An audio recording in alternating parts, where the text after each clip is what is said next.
Hey everyone, welcome back to another episode of Bulletproof Selling. My name is Sean Rhodes, the Chief Sales Sergeant here at Bulletproof Selling and author of the book Bulletproof Selling, a guide for systemizing sales on the battlefield of business. Now here since day one, we have been doing just one thing and one thing only, and that is removing hope from how salespeople sell and how they serve. We've been able to bring on guests to help us do that since day one, folks that are best-selling authors, Hall of Fame speakers, folks out there leading multinational sales teams, and of course, those folks that are helping salespeople in a variety of industries remove hope from how they operate. Now, as a salesperson, if it's your first time here with us at Bulletproof Selling, you may be thinking to yourself, well, I'm doing pretty good. I'm meeting quota every month. Where does hope factor into what I do? If you'd like to continue operating from a mindset where you are reacting to what's happening in your environment, then you're hoping that things don't change. And the best teams that I was able to embed with across Green Berets, Navy SEALs, top performers across the military, these folks understood the power of not falling back on hope, even though they were the best at what they did.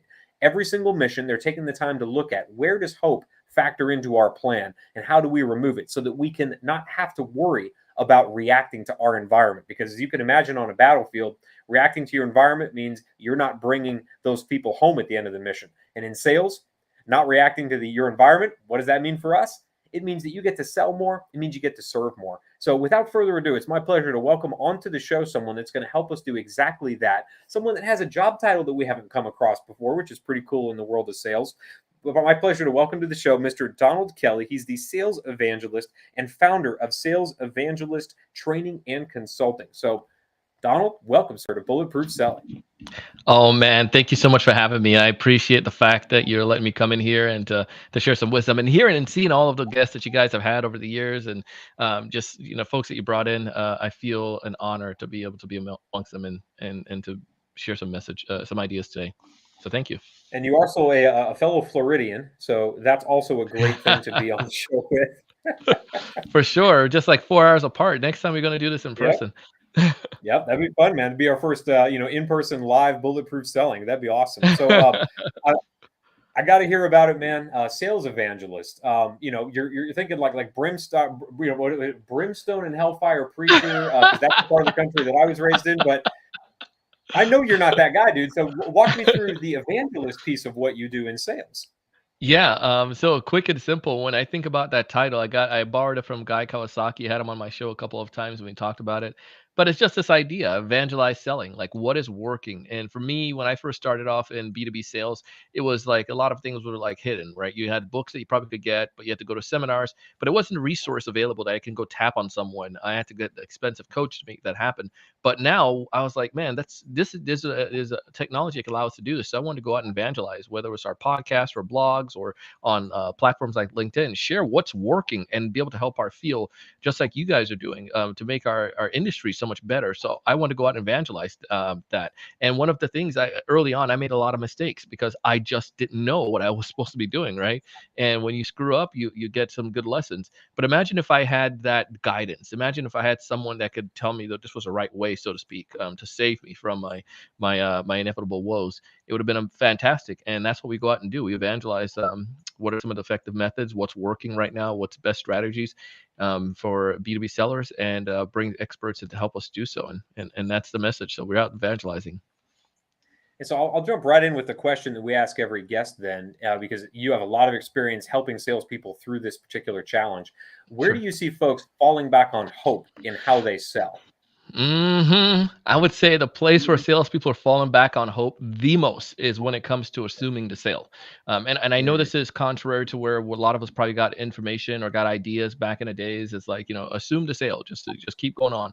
But I found that if I assure the sale, and I can explain what that is, it makes such a big difference. And I see this all the time. We assume that the buyer is the person that's going to make the decision. We assume that they went back and got the tech people involved, so they can, do the right scope. We assume that we have all of the right decision makers. We assume that they don't have to go through through any type of a committee or board for this. And we assume so many things and just hoping that the person is just going to naturally go down the cycle like your other deal did and it closes. But those are rare occasions. We don't want to have that. And like you said, go back to like the military. Like I'm not going to hope that the terrain that I'm going at in Afghanistan is the same that we did last month. Like there's probably different obstacles in a way, and I need to get the latest updated information so I can make the most informed decision. And it's the same concept concept. Don't assume the sale. Assure the sale. Get the right intel. Get the right people, and make things happen. So, oh, Oh, you got me that's excited already. something that we run into. I know I'm excited about it too, man, because like you said, without intel, without actually taking the time to look at the battle space that we're going to be playing in, we're not going to get the results that we're after. And so if you're listening to this right now or you're watching us on live stream and you're thinking to yourself, well, am I assuming anywhere in my sales cycle? I'm going to tell you how you know this immediately. If you notice a clog anywhere in your pipeline, if you notice that you're not getting the type of velocity in your sales process that you want, there are holdups for some reason, there are bottlenecks, deals aren't moving as fast and as far as you want them to, it's because you're assuming. Somewhere along the way, an assumption entered the picture, and that's what's holding you up. So I'd be really curious to hear about the way that you've seen this manifest, because pipeline clogs are the way that I know top line. There's an assumption happening somewhere, either on the part of the salesperson or sometimes even on the part of the buyer. But Donald, for you, how do I know that I'm assuming inside my sales process? Yeah, one of the easiest ones, and go back to the pipeline clock because I think that's the easiest visible one is when your deals are not getting past a certain stage. Like, say, you're not getting past like a disco, you're not getting buy-ins. And I found for me as a mistake that I did early on, you have conversation with somebody and they sound pretty excited, but I assumed that they had the authority or I assumed that they had the capabilities. But what it came back on, they didn't have the knowledge to be able to articulate this internally to the right folks. So they just strum me along because they didn't want to hurt my feelings throughout the process. They didn't want to seem incompetent, or it's not necessarily they're incompetent. They just didn't. They're naive on how to buy my solution. But I assume because they're saying the right things. Let me see the demo. Let me see the a proposal, and the deals didn't go forward. One of the other places that you can look at if you don't have multiple decision makers, I don't care what you sell nowadays, you have to have multiple decision makers or a committee involved in that process. And what you want to look at, if your deal doesn't have multiple individuals, you're assuming.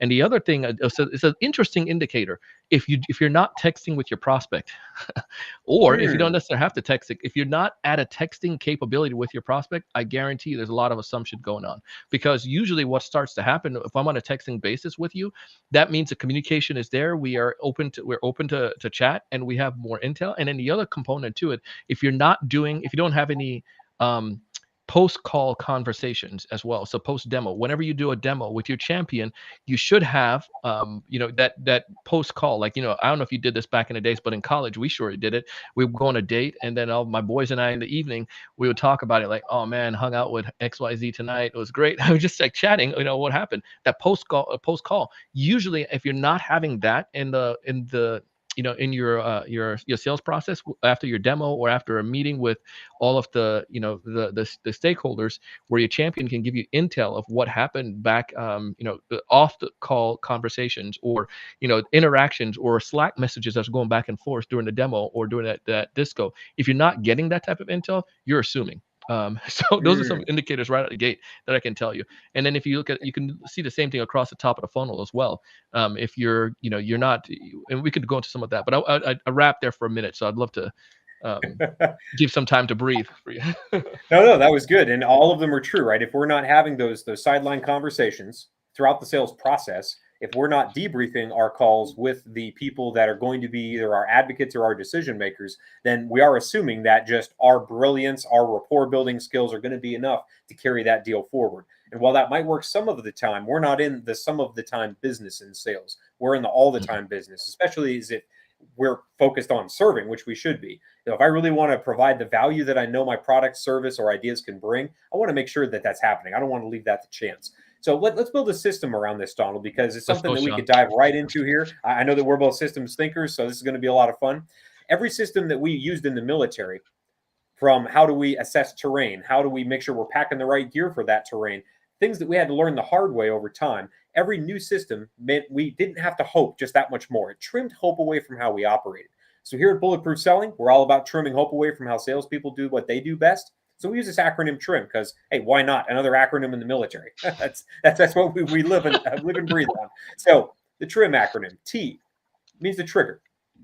I'm a salesperson. I want to make sure that I am assuring the sale rather than assuming it's going to happen.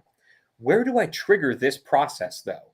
Is it when I'm getting into a conversation? Is it when I'm, or long before that, I'm trying to figure out who is my ICP? Is it when I identify a decision maker and I'm not even reaching out yet? Where do I trigger a system that helps me assure rather than assume? I would say the very first piece, it comes back to that. Go back to the ICP, and I'll give Mhm. you a quick story, and then we could come back into it. You probably have in your organization, no matter what you sell right now, software or some kind of service, there are probably different types of customers that buy from you. But there's one type of customer that buys regularly the most from you. Oftentimes, as sellers, we don't necessarily we go for that ICP because these are some leads that marketing gave us. So I discovered this by accident. I was talking to our client success team, customer service team, and I was new to the one of my when I first got into software. And Ian said to me, he was like, Donald, and he was being like flippant in it, but it was perfect. He was like, do not sell to these type of customers. Only sell to this customer because we're tired of getting their calls.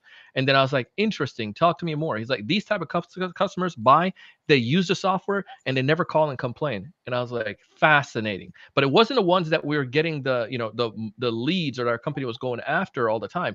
But because I got that information, I was able to then focus my efforts when I did my outbound. So I got the right type of school districts and city and county governments. Though we could service the city of like Los Angeles, the people that's worked best were like the city of Punta Gorda over by your side, or the Mhm. organizations like you know um, mid-sized cities that we were sweet spot that we could take care of. And we started working with that, and I saw that my velocity, I was able to close those deals faster, and I saw that I got better conversations with them. And I was able to get to the right people in those organizations. Trying to work with the city of Los Angeles, there's so many different folks to get through. And it's more of like an enterprise level. And yes, we would get some of those. But the key is if I'm going down my outbound strategy, go for the ones that are more likely to say yes now. And I knew more of the intel on. So that's one of the very first component. And I find this often with LinkedIn where folks will go around and connect with everybody like they're collecting them like Pokemon cards. And it's like, what's the use of doing Mhm. that?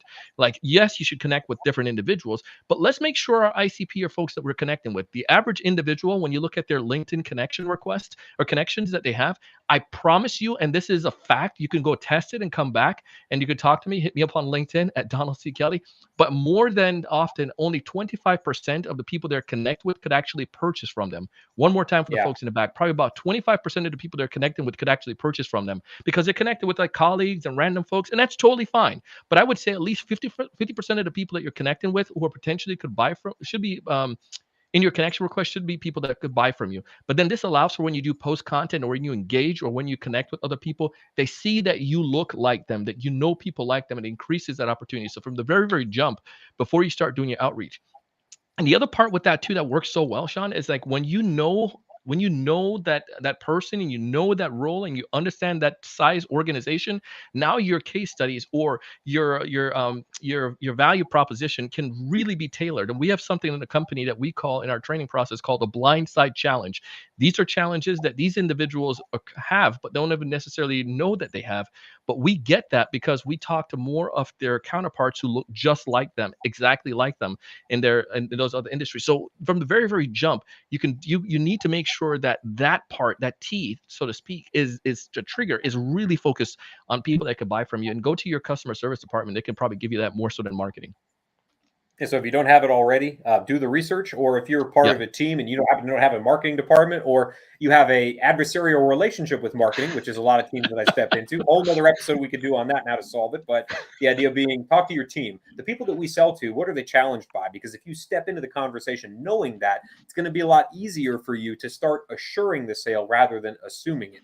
So let's yeah. move into the R and trim, which is they're making this a repeatable process. Mhm. And you mentioned some things that we could be doing throughout the sales cycle. So let's, start at top of funnel and we could move deeper from there.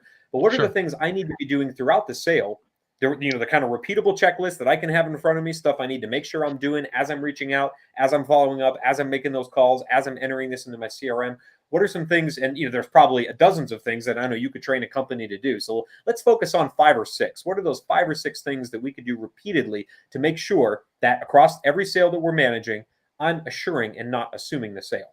Yeah. So the very first piece that I like to look at is that the disco is where the sale is made in my philosophy. Like if you can do a great discovery call, money in the bank, like that's Mm. where it happens. So if I have the initial conversation with you, the next component that I want to do in that is you do want to, and again, some of these things are very basic, Sean. But I'm telling you, it's the fundamental things that I missed. I can tell you that screw up my process. But when I do follow those fundamental things, magic starts to happen. But I find out during that call because when I do my outbound, I'm having 3 or 4 individuals individuals in the organization that we're going for. One of them is definitely that champion, and then others who can be ancillary role players, or that the decision maker, committee person. So I'm doing about 3 or 4 individuals that I'm trying to connect with. I'm building that, and I'm building an org chart. So that's the first component. And how do these individuals, how would my offerings benefit these individuals, specifically in their role? And if you don't know what their role is, just Google it. What does the account, the CRO does at this company, or what does the marketing director role is? Ask ChatGPT, but they'll give you some ideas. But now you can start to see how your stuff can tie back to them. And within the org chart, you can see how they engage with each other.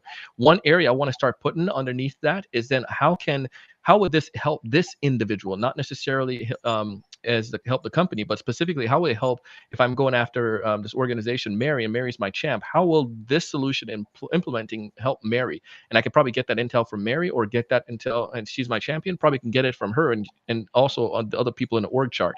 Might say, well, if Dave can fix this problem, nobody's ever fixed it before, he's my boss, I can definitely see that he can be on the rise for promotion. Cool. Now I'm getting more information. So with that intel that I'm gathering from the very jump, creating that org chart, making sure I'm connecting with the right people. And then what I would do after that, before, when I have that first disco, is I create what I would and you can use this, it's a mutual action plan.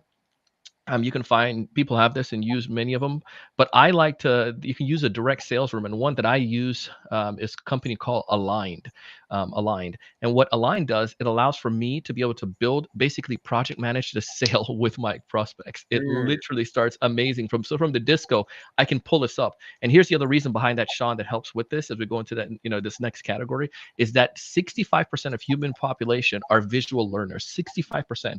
So if this is the case, I'm going to hit a home run more often if I can come out with a visual outline. And the reason why this is so critical, again, if I'm bringing 4 people into this deal, the odds are most times 3 or 4 of those individuals probably never purchased the solution before, or our service, or if they did, they probably maybe the company did, they probably weren't the ones that did it, maybe when they bought from us like 3-4 years ago. So though you may have experience B2B buying, you may not have experience B2B buying a CRM, and what are some of the nuances behind that. So we want to show you visually, this is that process from start to finish, assuring the sale, what's going to happen in that disco. So you tell me what you're looking for, your idea, we got all that stuff already. So I might go back in that call, and I'm not gonna do a call without getting some kind of information from you prior to that call of what you're looking for, right? Or if I have an initial conversation with you, tell me what about it, and you say, Donald, I can't meet right now, but we're gonna do a disco.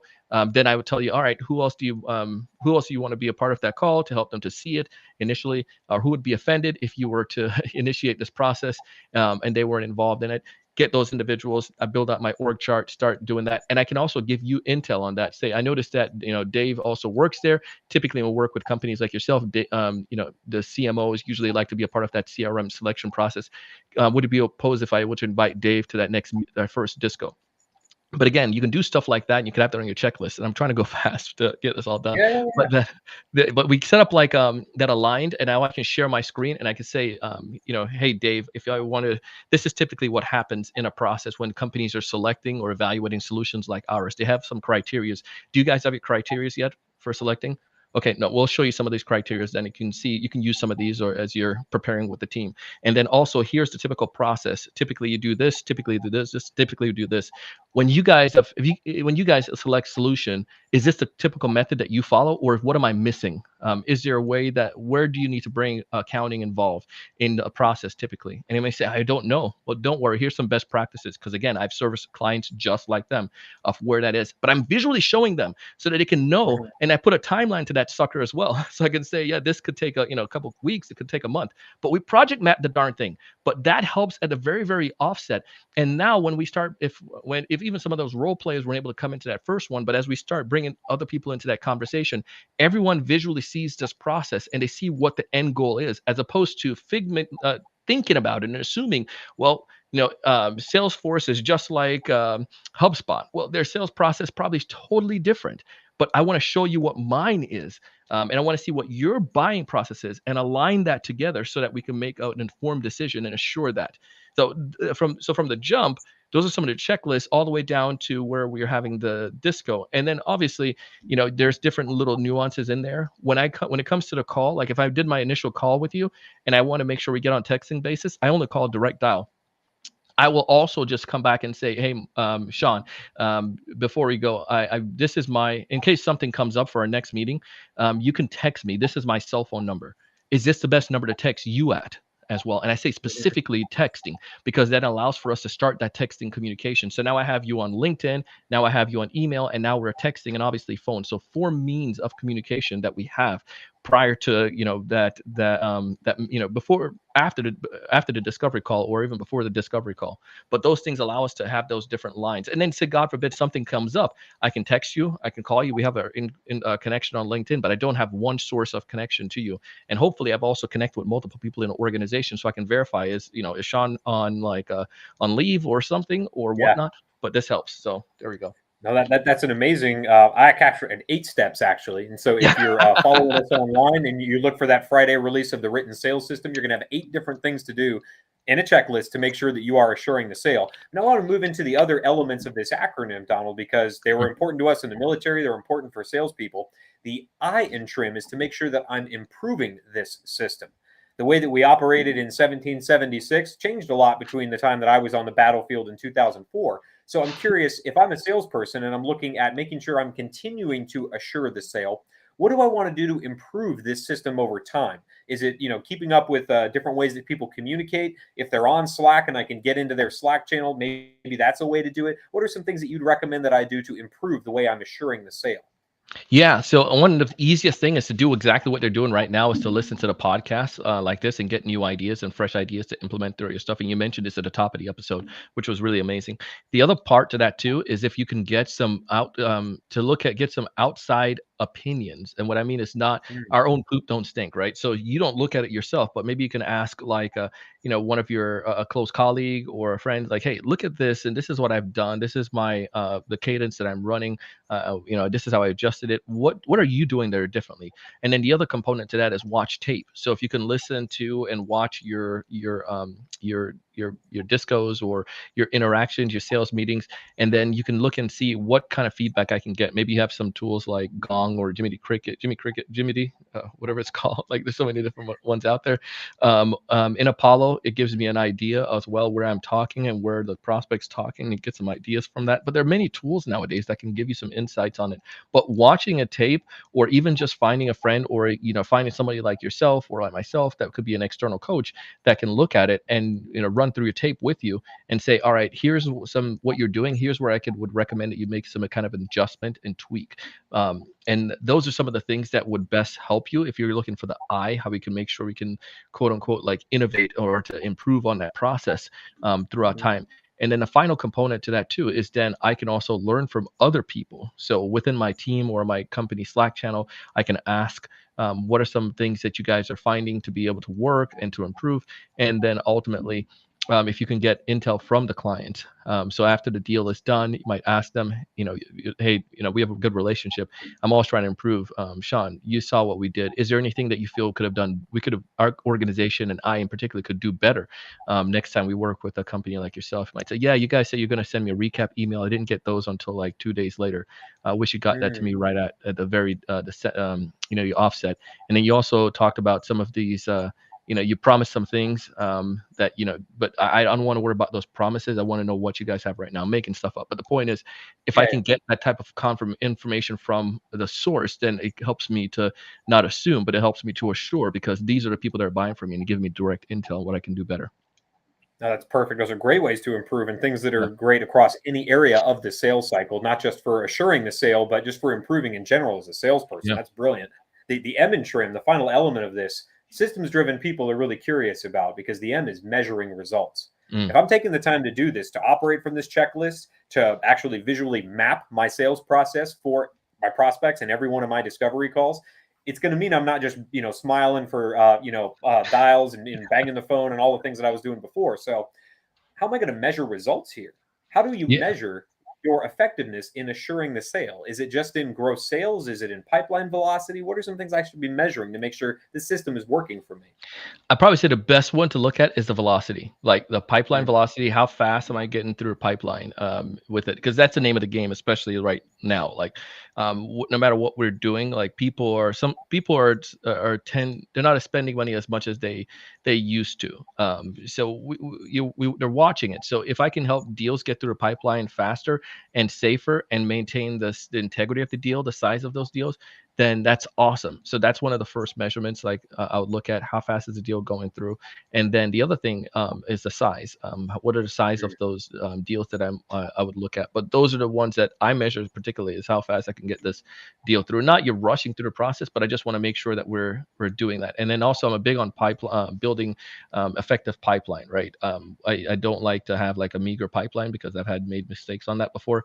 I'm not just putting mm. anybody in there, and I told you how stringent we are, but or you're supposed to be. But I want to make sure that I'm 3xing that pipeline, 3 to 5x that pipeline with quality ops, so I can make sure that I'm not having issues in the end. Because right now, even the stuff that are just outside of your peer review, you could have done everything right, Sean. Like everything could be perfect, but then all of a sudden, just skewy, crazy things happens, and that one of those deals may fall out. So I want to increase the velocity, the size of those deals, and then the number of deals that are in that. And if I can measure those things, it's going to be fantastic ultimately for us.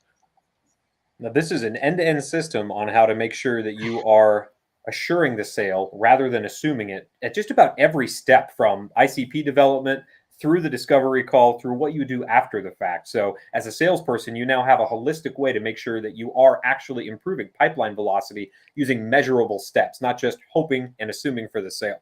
Mm, Donald, great system, man. If people want to get more content like this, you've got a yeah. podcast. How do we do that? How do we get in touch with you and make sure we're taking in all of the knowledge you've put out there? Well, I appreciate this, man. The easiest way, you could go to LinkedIn and connect with me, Donald C. Kelly. And addition to that, you can also find me on, go to our website, thesalesevangelist.com. At the bottom of the page, we have some free stuff with, you can get with regarding LinkedIn, as well as we run a sales mastermind where individual sellers are able to come together, and we have small groups that we help you to improve your sales game. So you can find both of those. Either go to thesalesevangelist.com, find us information, or just connect with me on LinkedIn at Donald T. Kelly. Perfect. We'll make sure that we're tagging you on your release week on LinkedIn as well so people can get in touch with you directly that way. And if you're watching us on our YouTube channel at Bulletproof Selling, make sure you're subscribing. If you're listening to us, iTunes, Stitcher, Spotify, anywhere that podcasts can be found, leave us a review and let other salespeople know we no longer have to rely on hope. Using the brilliant insight of folks like Donald, you can remove hope from just about every aspect of how you sell and how you serve. Donald, thanks for giving back to the sales community today, sir, with us. Let's get out there, enjoy this beautiful Florida sunshine, and let's make selling bulletproof. Amen to that. Thanks so much for having me.